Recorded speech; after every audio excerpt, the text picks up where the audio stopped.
Do I need to make the standard "I'm not bragging" disclaimer, or is it just implied because of how many of these videos I've made?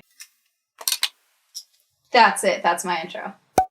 Hey, I'm Amanda, you're watching Swell Entertainment, and today we are doing my 2022 financial review. It's interesting because every year I get asked if I'm going to do these, and then the views aren't always good. So every year I'm like, do I really need to do the financial review? People obviously don't like watching them, but then every year I get messages, DMs on multiple platforms asking when I'm going to do my financial review and if I'm going to talk about the analytics of other platforms and all this other stuff. So we're doing it. But first, let me tell you about the sponsor for today's video, Factor. Factor wants to help you meet your nutrition goals by delivering fresh, never frozen, dietitian-approved meals right to your doorstep. Well into January now, and I'm sure we're all still doing our best trying to stick to any of our goals for the new year. And if any of your goals are healthy food related, Factor is here to help with that, helping you save time and energy while still getting healthy meals into your day. No matter what you're looking for, Factor is the meals to fit your needs. With keto, calorie smart, vegan and veggie, and protein plus meals on the menu each week. I always try to eat healthy, and I've gotten pretty good about eating at home. However, I get really busy and I get distracted, and then suddenly I need to eat and I don't have the energy or the patience to just really cook a healthy meal. But having Factor meals in my fridge has been a great way for me to stick to my healthy choices and not just resort to eating a bowl of cereal for dinner. That has happened numerous times. Head to factor75.com or click the link in my description box and use code SWELL60 to get 60% off your first Factor box. Again, that is code SWELL60 to get 60% off your first Factor box order. Thank you to Factor for sponsoring this video. This video, I rewatched my 2021 financial review, and I really liked, again, checking back in, seeing where I was at. And I have a lot more insights this year, I think, both from YouTube, but also from other platforms and different things to cover. And my finances are very different this year. So, well, I shouldn't say very different. The breakdowns are different. I'm still not telling you what I made from sponsorships. I'm just not. But I can tell you I made significantly less this year from sponsorships, or should I say from 2022. 40 grand less. Why? Anyone's guess. There's a couple of things we're going to talk about. This is the graph of my analytics for 2022 behind me. Everything is blurred. The important data is all blurred, but I wanted you to be able to see the graph throughout the video. I think this shows a good representation of the year. Honestly, I don't think it's smart for anyone to know, aside from my accountant, exactly what I make. My father does not know exactly what I make. You guys don't need to know everything. Lately, it seems like every month there is another influencer getting their house broken into because they were flashing all their designer stuff and all of that. I'll be honest with you, I bought one designer bag this year. I use it all the time. It's very nice. It's the only one that I own that I know for a fact is not counterfeit, because I do have a secondhand Prada bag that I bought, and I still don't know if it's real or not. Actually, hold on. This is the secondhand bag that I bought. I bought it for like 40% off what was the alleged retail price at a secondhand store in Vegas. I love it very much. I get a lot of compliments on it, but I also heard that when you go into certain shops, if they compliment your bag, it's because they know it's fake. So I really don't know if this is a real bag or not. I've tried to, this style of bag is a Prada style of bag. I have yet to find another version in this color. So I don't know if it's real or not. Does anyone know? I love it. It's very nice. So if you try and rob me, you might get fake things. I didn't just make significantly less money from sponsorships. I did significantly less sponsorships in 2022. In 2021, you guys, I'm sure, remember there was a time where I was doing like one a week, like one sponsorship a week for several months at a time. And that just was not the case last year. I did much fewer sponsorships. There's a variety of reasons of why that is, but you know, nothing we can really do about it now. And we're going into a recession if we're not in one already. So I don't expect that sponsorships are going to get any better this year. It's not something I rely on personally. I think that diversifying my income is my smartest move, and that's what I've done. And so I am fine to not rely on sponsorships. Oh, first let's start with how many videos.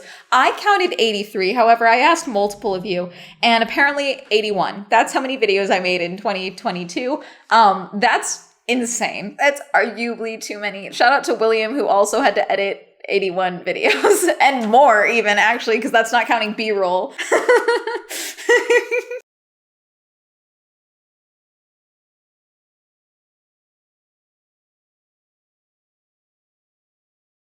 In 2021, I did about 72 videos, I believe. So it's not an insignificant jump in videos. When I talk about what I spent on videos, the tally I'm about to give you for the numbers, that's not everything. Okay, this is not the entirety of my tax write-offs. This is not the entirety of what I spent for videos. I'm not counting travel. I'm not counting hotel costs. I'm not counting any other things that might go into those physical trips that I had to do for events. I'm specifically talking about the cost of tickets, products, things like that. So though these are all tax write-offs for the most part, these are not the only tax write-offs that come from these videos or the rest of my videos in general. It's interesting because doing this breakdown, I really do think I did way more commentary videos this year. Last year, I spent a little over $4,000 for content just for the same criteria of what I just explained.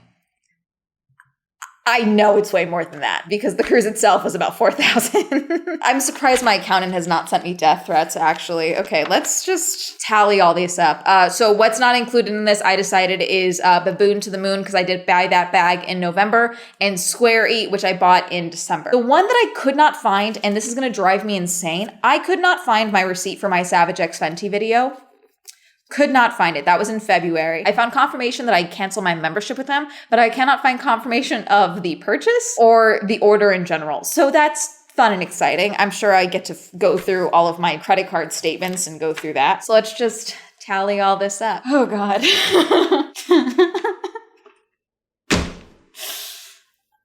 Okay. I think this is everything. It's fine, but it is a lot. The total. Oh God. $13,163.21.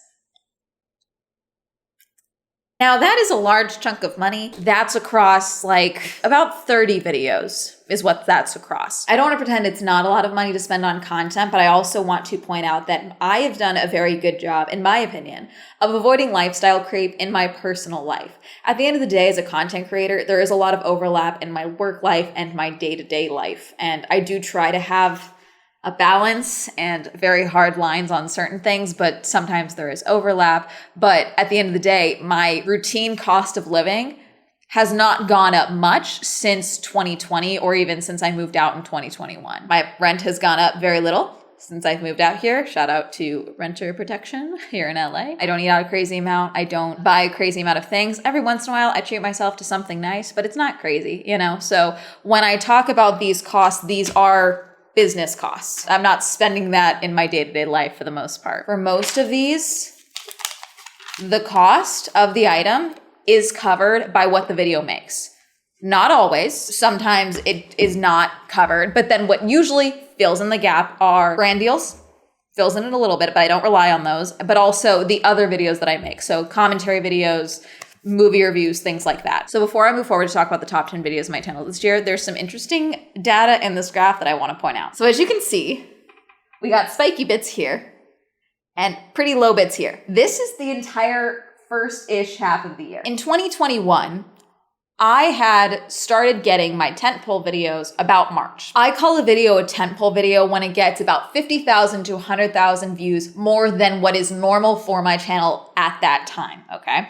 Because when you get a tentpole video, it props up the rest of your channel, your previous uploads and future uploads for at least a little bit, okay? Tentpole video. Is that the official term for it? No, that's just what I call it because I think that makes the most sense in my brain when I'm visualizing what that does to my channel. Now, obviously, tentpole videos can lead to other tentpole videos, but there's a lot of things that go into a tentpole video. So anyways, as you can see here, I had no tentpole videos for the first half of the year. Like at all. Till July, I was making a significantly less amount of money this year for YouTube. I straight up told my dad, I was like, I don't think I'm gonna make more money than I did last year. I think I might actually end up making less money than I did in 2021. I wasn't struggling or anything. I was getting a few brand deals here and there, but you know, views weren't awful, but they weren't great. I was plateauing, which is very normal in YouTube. And I think this is also a good point of perseverance and not getting discouraged by the algorithm and all this stuff, because this is, I'm not gonna lie, there are some very low days in here as far as money goes per day. I'm very glad that I have a service industry experience before YouTube experience for a lot of reasons. But one of the ways is that I know what it's like to work for minimum wage. And so I know that when I'm having a bad day on YouTube, I can be like, oh, that's like a full shift working retail, or like a full 10 hours at the coffee shop that I made in one day from a video that I posted 2 weeks ago or whatever. There are days in here though, at the start of the year that were much lower than that. Like not even minimum wage for the full day, basically, which is fine and normal. And again, content creation is very erratic. You can go up and down as far as finances go, and that's just the name of the game. The point is to set yourself up for success so that when you do have these drier periods, they're not detrimental to your mental health or your finances or your life. And that comes with, keeping living costs low and things like that.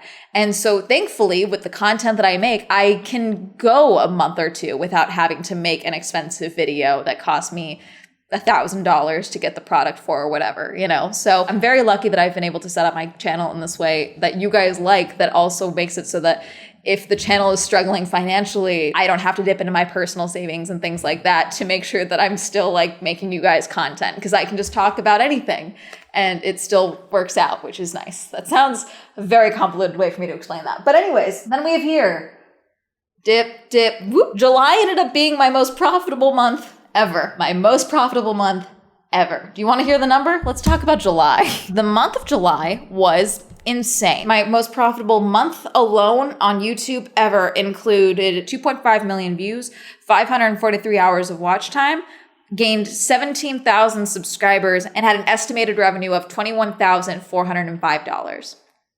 That is the most I've ever made from a single month on YouTube, which is crazy. 7 videos, and I had 1 short in there as well. This month included the pink sauce video, which I got called clickbait for, which I still think is funny. Ace Fest ended up being a larger video than Pink Sauce, so that's where a good chunk of the views came from.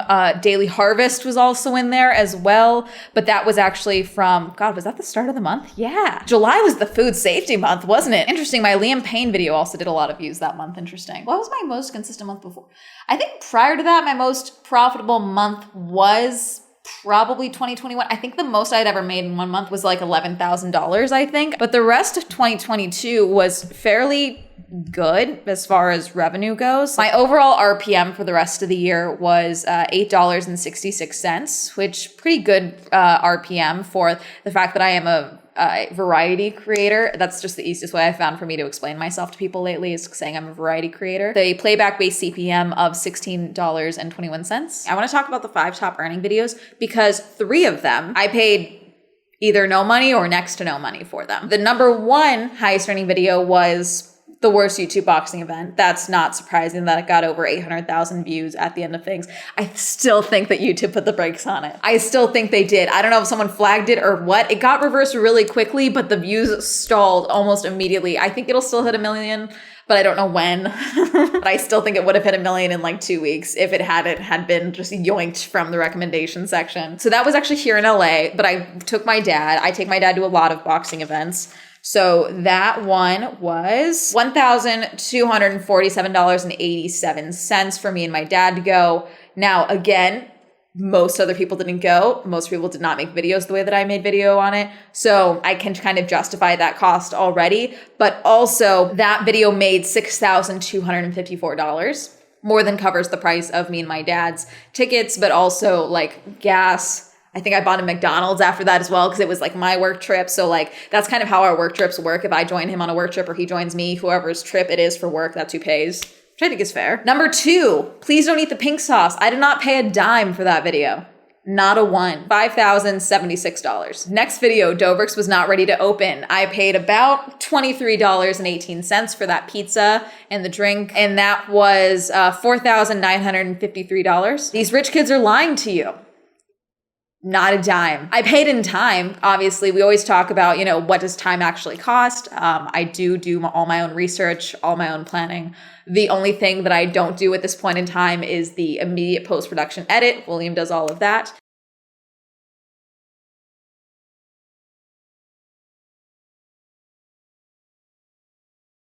And then I do my final edits, and then obviously Patreon stuff and all of that. $4,407. And then the final video, Ace Fest was boring, $4,323. And Ace Fest, I spent $499 on that one because I was originally going to take my cousins, and then I was like, I don't like what I'm seeing. I don't like what I'm seeing. So I just went alone. So I guess my point here is, again, you don't need to spend, I know I say this as someone who does spend money on her content and is very comfortable with spending money on her content. I've made that very clear. For the most part, I do commentary, but I also do reviews. All types of reviews, but I do reviews.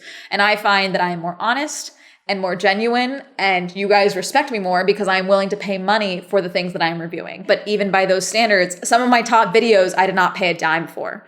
And again, I just want to make it very clear, you don't have to spend a ton of money to be successful on YouTube. This is just the nature of my channel continuing to grow with the type of content that I make. YouTube was my expensive hobby before I popped off, and it's still not that cheap. Not all of my videos are expensive. And even some of my most profitable videos of the year were not the ones that I spent money on, or even a ton of money on. Total overview of 2022. I got 16.8 million views, 3.5 million watch time hours. I gained 82,000 subscribers, and I made $140,794.87. That's a lot of money. To refresh your memory from last year, I made about $98,000 from YouTube last year. Do I expect the numbers that I built from YouTube to maintain at this rate? No, for a variety of reasons. We're in January. Ad rates have already steep decline. Picture a nosedive and then picture an explosion. That's what ad rates do in January, and for the most part into February. That's normal. I'm not surprised. I was prepared for that. I always recommend that people rein in their spending on YouTube regardless of where you put your money towards the end, because January is always tight. And again, with the economy in the state that it's at, things aren't looking good either for the future coming out of February, whether that's for brand deals or for ad rates in general. So I recommend everyone just tamp it down. Just tamp it down with like some steak knives. Whatever money you're used to making, you're going to be making a third of that, if that. Just because some people were asking, should we talk about some of my other income? William, as always, William has the opportunity to tell you guys if he wants to tell you guys what I paid him to do editing for me.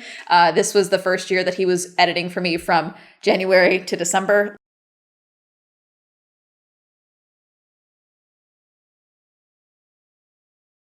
Why not break through some of my other creator fun videos? Let's see. So the problem with TikTok is that they kind of have very weird analytics, so I don't even know if it'll let me. Oh, on TikTok, by the way, I don't really promote it all that much. It's Swell Entertainment. And I have almost 30,000 followers over there and 1.2 million likes, which is pretty good in my opinion for someone who barely promotes their TikTok.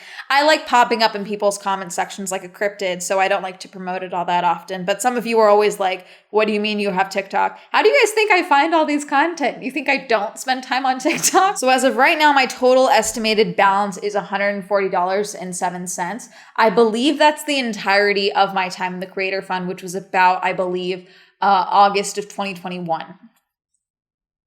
It's not a lot, and it's kind of hard to keep track because it's like updated from the day before. Do I have any crazy days in here? A good day considered is like I make $1. That's like a good day. The average is like a couple of cents. And then it breaks down. So like I made $9 in November, $16 in October. Ooh, you know, it's very inconsistent. I average about $100 a month. Oh, that's right. I was banned for a month in January. So $100, 1, 2, 3, 4, 5, 6, 7, a little under $1,000, I would say, because there were some months that were lower. So a little under $1,000 that I made for the entirety of 2022 from Reels. I know you guys would want more data, but that's not the overall point of this video. I feel like there was something else I wanted to tell you guys about. I just got my 1099 from Medium, where I write very inconsistently, but I made $150.09 for the year. My podcast, Swell Shenanigans, went on a hiatus at the beginning of August, but in total from Anchor, it made $771.94 for all time. That's not just for the year, but for 2022 on YouTube, it made $456. Yeah, you guys always like when I tell you what's the breakdown. Super chat, very low. I did not do next to any live streams this year, it seems like. My super chat for 2022 was about $483. There's kind of a lot of back and forth on how live streams actually affect the overall channel performance because they don't have a good rewatch time. And also I don't make them public to you guys after the live stream ends. That's a Patreon perk. I've heard bad things because the average watch time of a live stream isn't always good. So it kind of is bad for your overall watch time of the channel, but I'm not entirely sure about that. YouTube Premium, about $14,000, and that's of the 140. Fan funding, $567. Where did that come from? I don't know what that means, actually. I think that's like just tips, but I don't even know what fan funding means. Oh, fan funding is super chat, super thanks, and super stickers. Okay, that's fan funding. That I understand. Audience, let's do overall audience breakdowns. 60% United States, America. 22% English subtitles. Yay, I'm glad you guys like captions. That is a point that I've made in my budget for my business side of things, is paying for the Rev captioning service. I do and try and check them as much as possible. And then if you guys tell me that there is something that's like wrong in the captions, I try to update them as soon as possible, which is something that I do like about Rev, is that it is very easy for me to edit captions if there's something that they got wrong, which is very nice. 51% subscribed, 48% not subscribed. Would like that to be actually a little more towards not subscribed, because obviously not subscribed leads to more subscribers. 67% female, 32% male, and 0.5% user specified.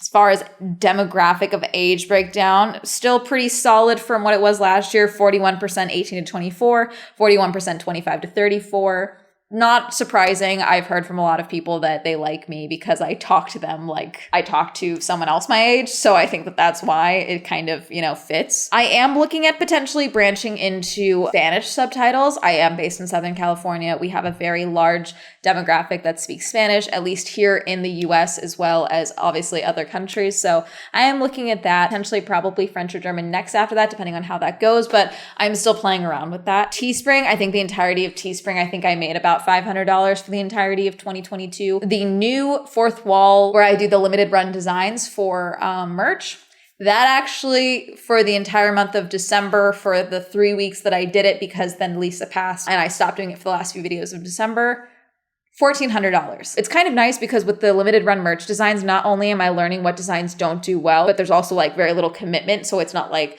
I'm like devastated when a design doesn't do well, because it's like, okay, it's going to be gone in 48 hours anyway. But then also when a design does do well, it's really great insight into what you guys actually want, because I never really know what you guys actually want. And so when a design does well, it's kind of nice because then I also get messages from you guys like, hey, is this one coming back? Are you going to do other designs? Are you going to do other like styles of items and all of that? So in the future, in the next couple of months, I would like to start kind of branching into legacy designs for the fourth wall page. So bringing back previous designs that did well that you guys have still asked about as like official legacy items, so that they are like the standard merch designs, probably revamped so it's not the same exact thing as what was the original design. That way the people who got the original design are not like, hey, fuck you, We'll see though. I'm playing around with it. It's something new. I'm having fun with it, with the merch designs. I am looking at potentially doing a graphic designer to work on those merch designs, but we shall see. Very early days in that one as well. So again, thank you all so much for watching the channel. It's incredible that this is my job and I get to talk about crazy things on the internet all the time and review products and help you guys hopefully make good consumer decisions and all of that. And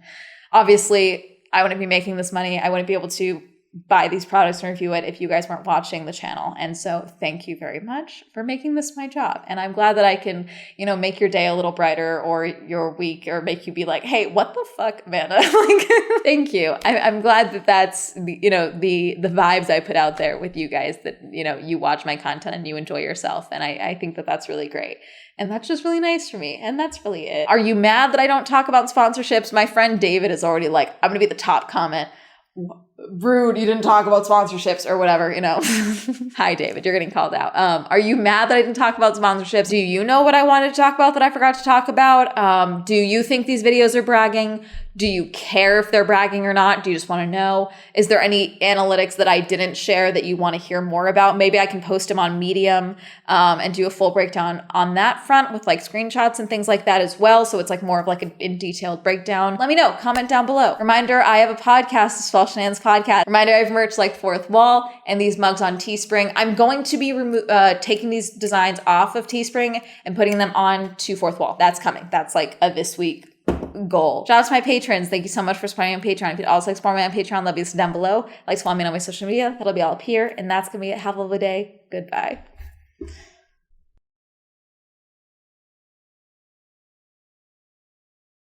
I have a lot of ideas for 2023. We'll see if they come to fruition. We'll see if I'm able to put them into action. So far, the year is off to a good start. Even if, ads are down and all this stuff, like everything else going on business-wise has been really good and really promising. So We shall see. I'm excited. Thank you, Alan, Cameron, Christopher, Chris, P, Crash PC, China, Dirty One, Don, Donnie, Elliot, Evan, Eric, Eol, Hopeless Incognito, Isaiah, Jacare, James, Joe, John M, Jordan, Joseph, Cami, Kim, Kristen, Lamb, Lexis, Luis, Matt O, Matthew, Meme Lord, Michael J, Micah, Nathan, Nathaniel, Pat, Penn, Richard, Rob, Rudd, Robert Ross, Ryan, Sam, Serena, Sierra, Skylar, Simon, Tasha, Timothy, Tom, Heavenly, Plastic, Tom, Qwerty, Randy, Winter, Wendy, Williams, Endry's Week.